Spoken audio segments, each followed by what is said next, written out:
Energy Secretary Jennifer Granholm talked about clean energy and jobs at an event hosted by the National Urban League in Washington, D.C. She discusses the Biden administration's policies, highlighting investments made from the Inflation Reduction Act and other legislation, and how jobs were being created around the clean energy sector. This is about 40 minutes.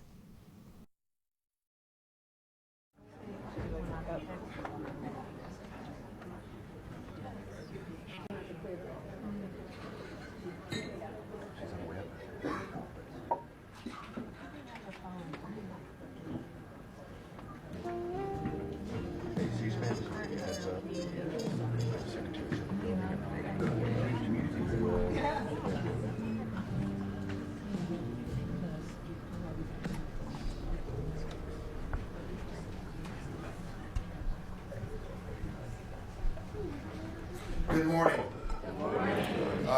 We have C-SPAN this morning, so let me introduce myself. I'm Mark Morial. I'm President and Chief Executive Officer of the National Urban League, and I'm joined by the Urban League Movement. Let's hear it, Urban League Movement. Give it up. We're here in Washington, D.C. for this very important 3 days. But we began today with what we're calling our Energy Jobs Convening. Say energy jobs. Energy jobs. Say jobs. Jobs. So importantly, we are here because we are mindful of the challenges we face as a nation and as a globe. And those are challenges with respect to whether you refer to it as climate change or global warming or adjustments in weather patterns. There is no doubt something is occurring, and it is impacting our quality of life. If you have ever traveled through Union Station, the wonderful Union Station, there's an inscription up above the entrance. And maybe you have, maybe you've not looked at that inscription. And it speaks about one of the great technological advances in the history of humankind. And that technological advance was the invention or the creation of fire. Fire as an enabler changed the trajectory of human beings. Fire gave people a different way to prepare food, a different way to keep warm. And if you've studied humankind, the invention of fire also accelerated the growth of human beings. The next great invention was the invention of electricity. And the ability to capture electricity to impact the way people lived. We who have grown up in the 20th and the 21st centuries have been great beneficiaries of that revolution. Indeed, in this room, the electric lights, the air conditioning and heating systems, this microphone, the ability of C-SPAN's cameras to capture us in real time and transmit the visuals to people all over the nation and the world on either small devices or large devices has been enabled by electricity, a serious technological advance. And many technological advances that we've enjoyed have been enabled by electricity. Imagine your home without a stove. Imagine your home without a washing machine. How many of you are old enough to remember when you put clothes on a line?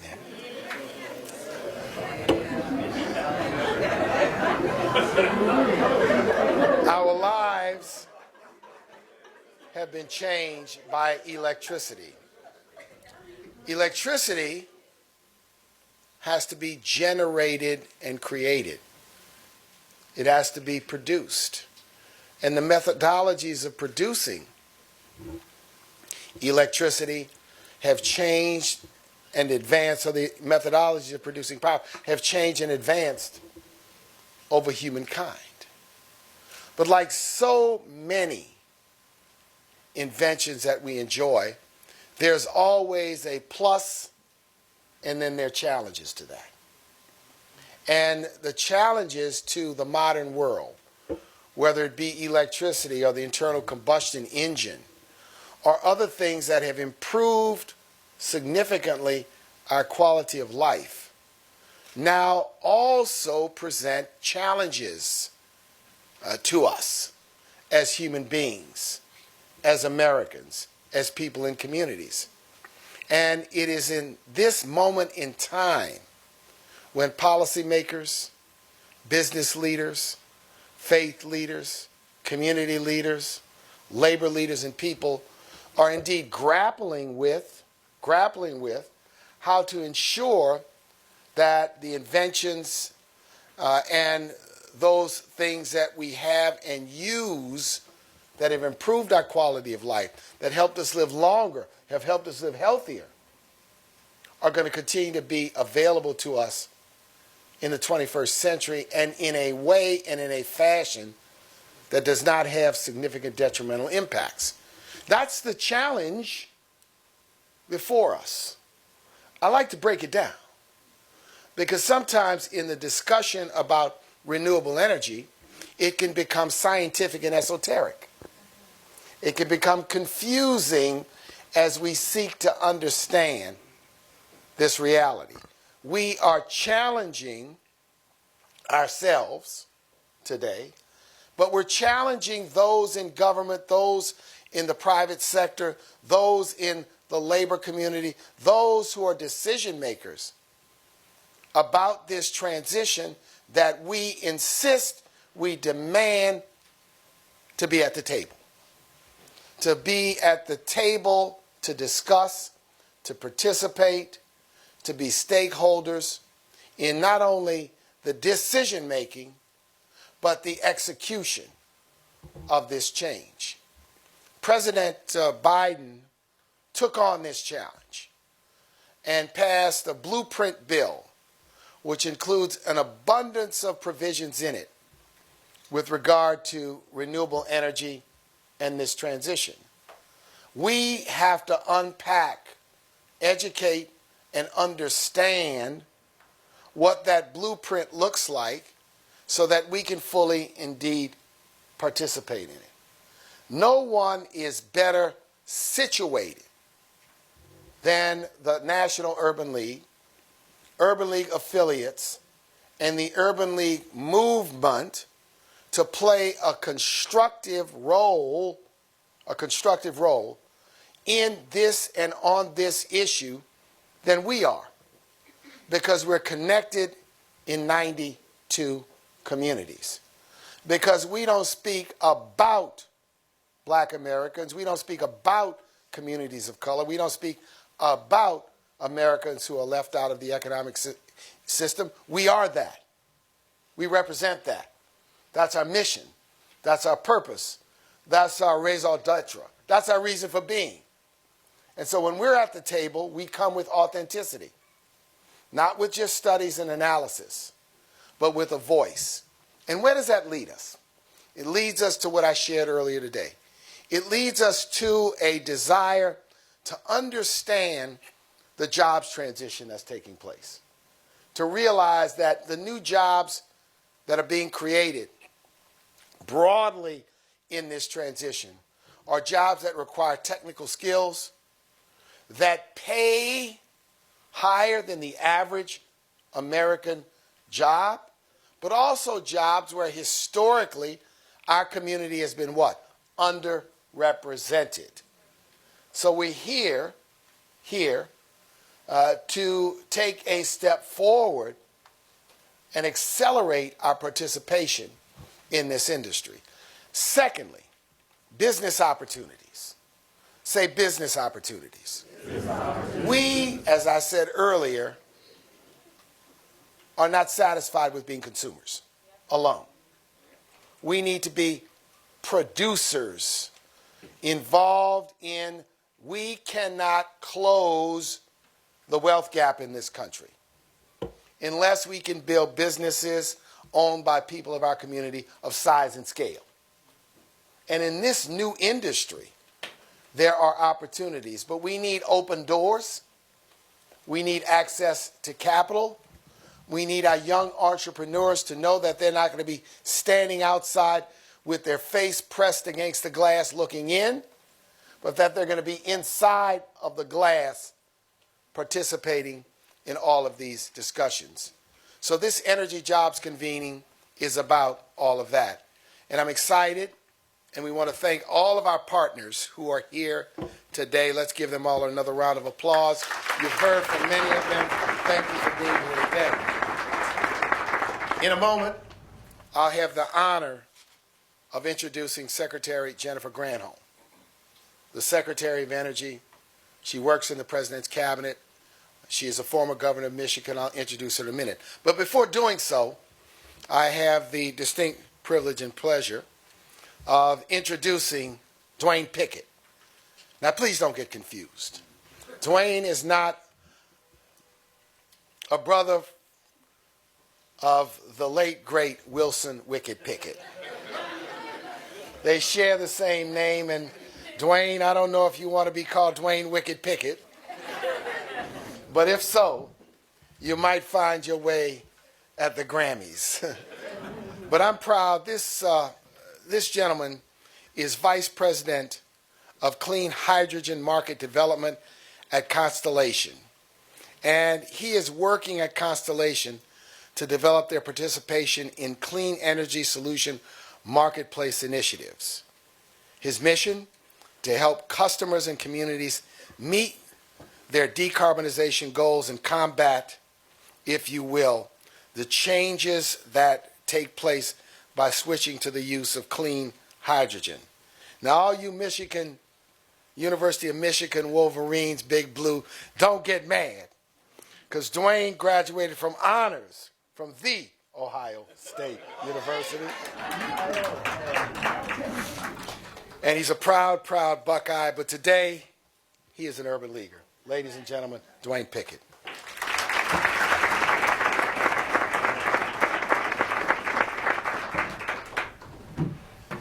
All right. I do hope Mark knows that he set me up a little bit, introducing me as a Buckeye before I introduce the former governor of Michigan. So we'll hope that she didn't hear any of that and get back to our remarks here. But I do really appreciate your comments this morning, and I welcome your challenge. He challenged all of us to be part of bringing that opportunity to the table, especially for Black Americans. And Constellation is one of the leading clean energy companies. We're accelerating that path towards clean energy future, but we're doing it while also creating a sustainable, diverse workforce that represents the communities that we serve. That's an important part of our mission, and one of the things that we're doing that we're really proud of is our $1.25 million investment in a program called Powering Change. Powering Change.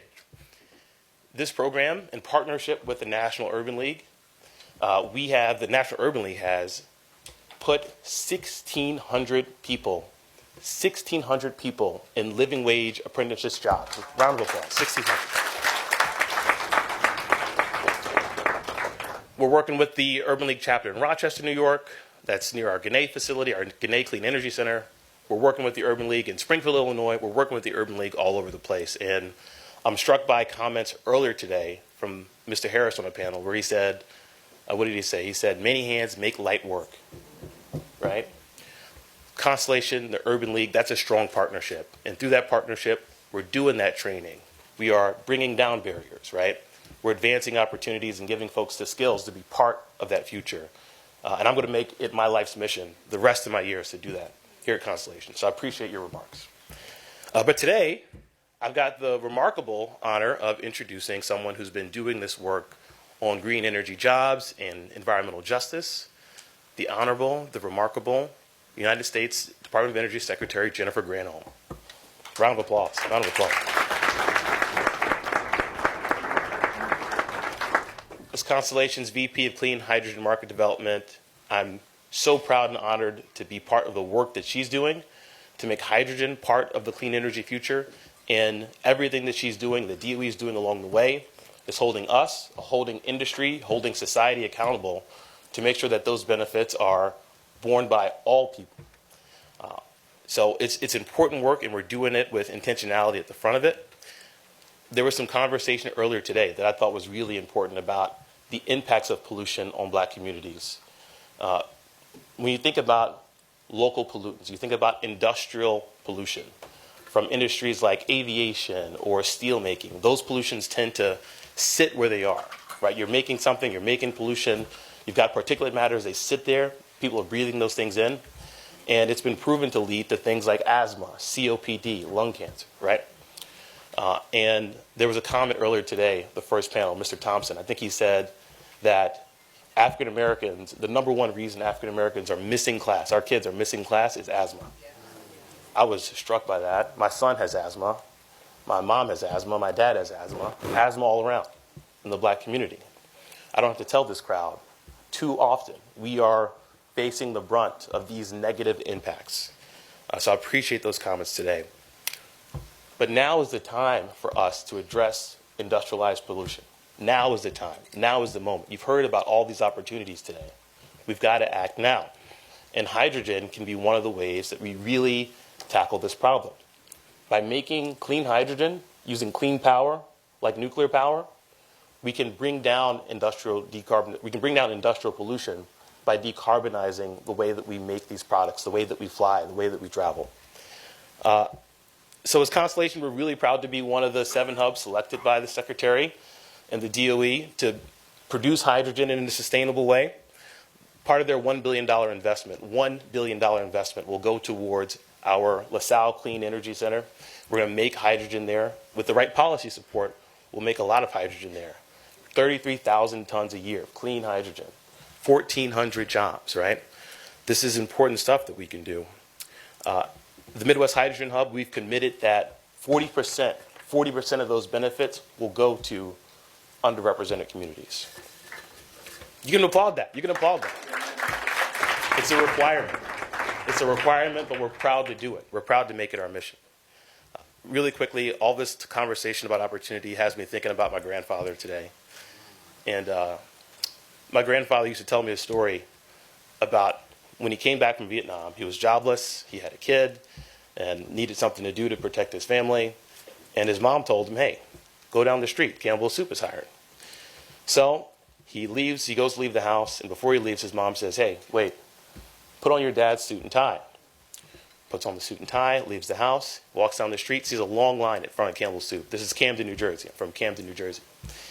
And when he gets to the back of this line, and the guy walks out, and he looks at the back of the line, and he says, hey, you with the suit and tie, you want to be foreman? Just like that, in that single moment, opportunity. That opportunity lifted 2 generations in my family out of poverty. He would go on, he'd get a house. When my family got in trouble, we'd all live in that house. That house had it didn't have a dryer, so we had those scratchy towels that were on the clothesline. You brought me right back there as soon as you said that. But it was important for us, right? And he would start a carpet cleaning company that I would work at in my youth. So that opportunity, it can lift people. That's why this hydrogen opportunity, the work of the Secretary, the partnership, the collaboration we talked about with the Urban League is so important. I'm going to quote the Secretary, so I want to get this right. I'm going to read it. The Secretary says, the clean energy revolution must lift up these communities that have been left behind and make sure those who suffered the most are first to benefit. Those who've suffered the most are first to benefit. Agree. On behalf of Constellation, we think this work is so important. We appreciate the stance you've taken on making sure these benefits do go to those who've suffered the most. And I'm going to welcome Mark back up before we introduce the Secretary. But thank you for the time.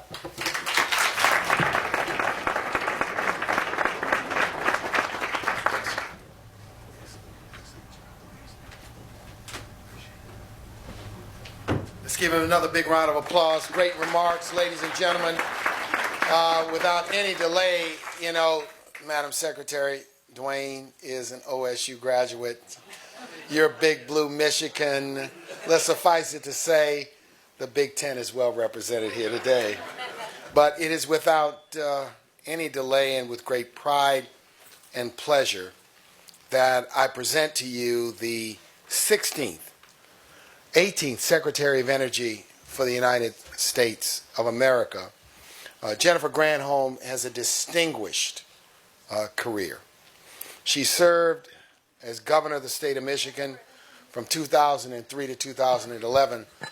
But before that, she clerked for a civil rights legend, Judge Damon Keith, a man whose great shadow impacted this Urban League movement, the great federal appellate court judge from Detroit, Michigan. She, after leaving the governorship, joined the faculty at the University of California, Berkeley, her alma mater, and has brought energy, political acumen, and great advocacy to the President's cabinet. So, ladies and gentlemen, the Urban League is proud this morning to welcome the Secretary of Energy, Jennifer Granholm.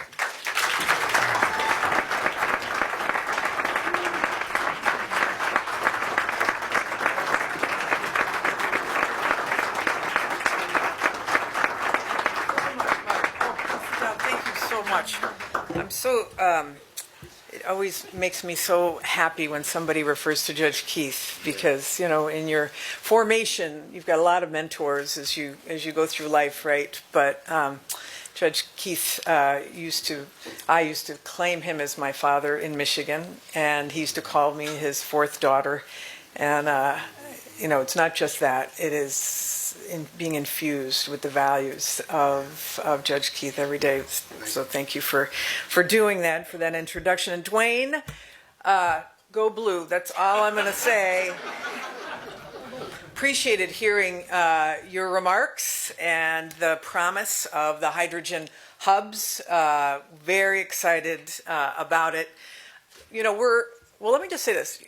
The National Urban League, you were founded in 1910, right? So it was sort of the beginning of the Second Industrial Revolution, and the whole point was to make sure that Black Americans had the ability to be trained for these jobs, right? And that included in Detroit when we were coming in and you saw the great migration north for the auto industry, et cetera. Well, you know, we are at the cusp of this new industrial revolution, which is all about clean energy. If you can imagine this, it has been estimated that globally, the products that will get all of these countries to get to net zero by 2050, which is what they've all pledged to do, is going to be a $23 trillion global economic opportunity. And the question is, who's going to take advantage of that, right? Which country is going to go for it? And I am so happy to say that your country is going for it. Let me just share a few numbers on this because it's so important. So since President Biden took office, now we're going to get some new numbers at the end of this week, but since he took office, 14.8 million jobs created, which is the largest amount of job creation under any presidential term, under any president in the history of the United States. That includes 2.6 million jobs for Black workers. This is the longest continuous stretch of unemployment below 4% that we have seen in 50 years. It's the lowest Black unemployment rate on record. It is the strongest economic recovery of all major advanced economies. Among Black Americans, a 60% wealth increase relative to pre-pandemic, which is the largest increase on record. And so you might ask, why is this happening? It is not coincidence. It is not luck. It is the result of a focused strategic plan. And that plan from President Biden is using a 21st century industrial strategy to bring manufacturing back to America after all these years of offshoring, to lift bruised communities from their knees to bring future-facing good jobs to workers in every pocket of America. I mean, just in my column of things in the energy space, since the passage of the Inflation Reduction Act and the Bipartisan Infrastructure Law, there have been 500 factories that have announced they are coming to or expanding in America to build these products. 500 communities that are going to benefit from millions of jobs as a result of this strategy. This is a strategy we call it the Investing in America strategy, to invest in America, investing in all America. His focus on building a clean economy for the future is about making America the irresistible nation for investment. All these countries are looking to do hydrogen, right? But nobody's got what we've got, which is not just $1 billion, but $8 billion, because this is one hub you're talking about. But there are 7 hubs across the country that are going to create thousands and thousands of jobs in all of these communities. No other country has got that going on.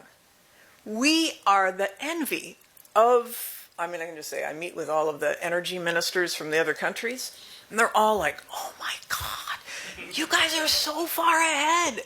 We're so envious. I'm like, well, don't get envious, get busy. You guys do it too, right? Because there's enough to go around, believe me. But in this re-upping of an industrial resolution, an industrial revolution, we want to make sure that we do not repeat the mistakes of the past. And so, Dwayne, to your point, this whole agenda is about making sure we right those wrongs of the past, that we really give the opportunity to communities that have historically been left behind. How are we doing this? Well, in addition, and I know you're well aware, Mark, because you're just such a great spokesperson on this, but, the communities that have been on the forefront of a lot of fossil investments are the ones that are suffering the greatest. I was recently visiting Cancer Alley in Louisiana, the river parishes there, which, across people's back fences, these big refineries, et cetera, have grown up. I met with an 82-year-old gentleman named Robert Taylor, who took me to his family's graveyard. And the graveyard itself was literally bounded on all 4 sides by a refinery that you can't move graveyards in Louisiana. They're protected. So the graveyard was bounded by the refinery. You had to get permission to travel to go see your loved ones in this gravesite. And Mr. Taylor, because the graveyard cannot grow, because it's been, bounded, they're stacking loved ones on top of one another. And he's trying to decide whether when he passes, whether he will be on top of his father's or his grandfather's gravesite. And I say this just because this notion is not just of the dead, but it is the living, right, who have been subjected to the particulate matter that you were talking about, the asthma rates, the cancer rates, et cetera. And so what can we do, right, about righting that wrong? And so one of the important things that has been embedded into all of the funding that is coming out for all of these projects is that if you're vying for funding from the Department of Energy, you have to write up a community benefits plan. And you have to commit to benefiting the community, which is what you were talking about, Dwayne, what you were referring to about the large proportion of the community that will be benefiting. It has to include, are you hiring people locally? What is the benefit for air? What is the benefit for local businesses around these particular hubs or this particular project? So we're trying to embed structural equity into a system that has been structurally inequitable. And it's not just the community benefits plans, but it's also the way these tax incentives have been structured. So for example, say that you say you're a community solar developer. If you locate your project in a community, it's a disadvantaged community, you get extra credit, extra tax credits. If you have apprenticeship programs and pay prevailing wage, you get extra credit. If you use American-made solar panels, you get extra credit. So these are all stackable. And you can get up to 50 to 70% as a tax credit for this investment. Like, that is huge. 50 to 70%. That is irresistible. And that is going to drive equity throughout the system. And that's not just solar, that's a whole bunch of different types of projects. But so you might ask, okay, well, the Inflation Reduction Act has, been in place for, a little bit of time. What are the results that we're seeing for these investments? Is it working?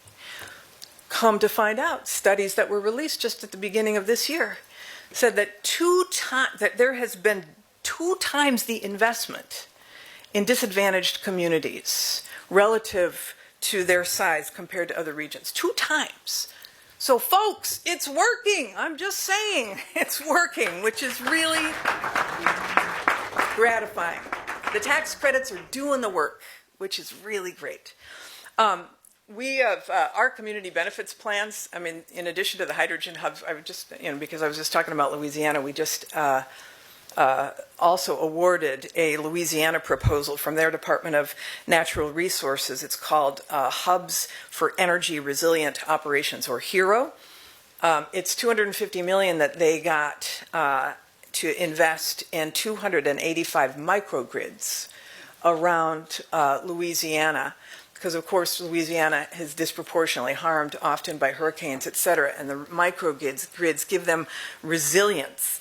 But as a condition of receiving the funding, Louisiana had committed to ensuring that under that program, 875 people will graduate from workforce training and pre-apprenticeship and apprenticeship programs by 2030. 25% of the contracting has to be for disadvantaged businesses from their community benefits plan, and they are, committed to including apprenticeship programs in the contracting solicitations, et cetera. So this to me is where I think a partnership with the Urban League comes in, because as you said, you are so great at speaking to people and at making sure, first of all, everyday citizens, not just the businesses, et cetera, but everyday citizens are aware of what's coming down the pike. Super important to have voices from the community and who the community trusts to be able to do a lot of this. So for example, we have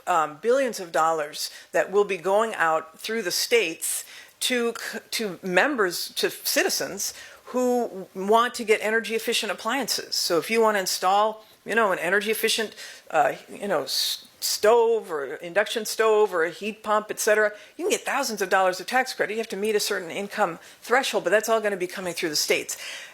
All 50 states will get lots of money to be able to do this, but citizens need to know about it, and not every state is going to be as vocal as others, and so partnering on telling people, in addition to helping to figure out the training component for the hubs, for these other big developments, huge opportunity for us to be working together on these things. So I appreciate the potential for that partnership.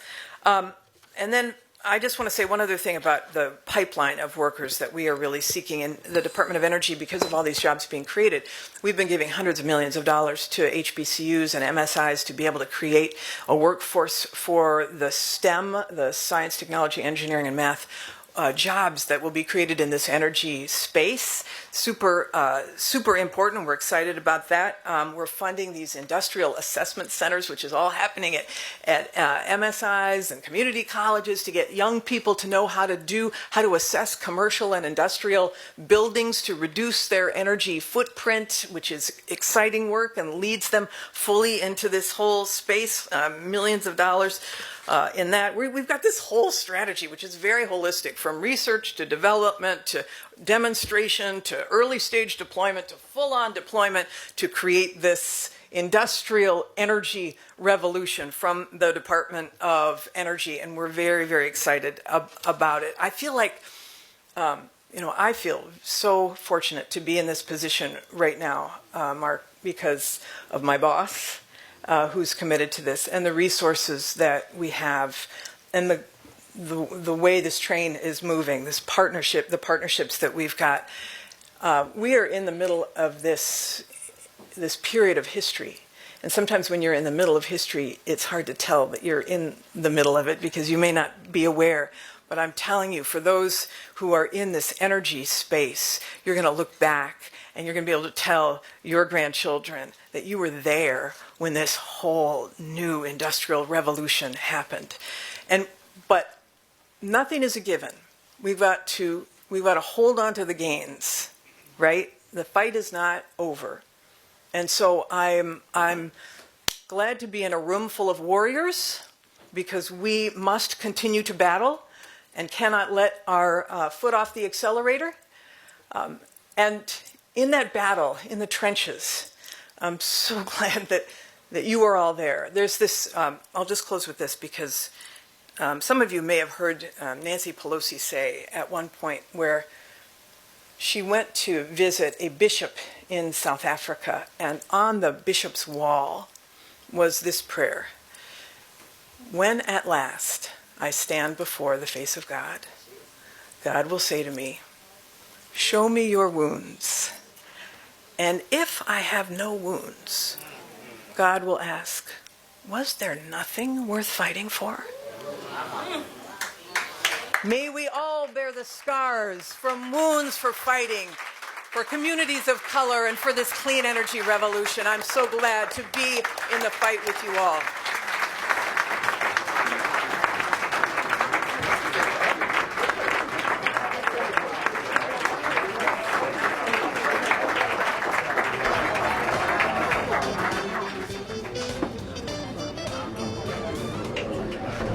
Hey, can you please? All right.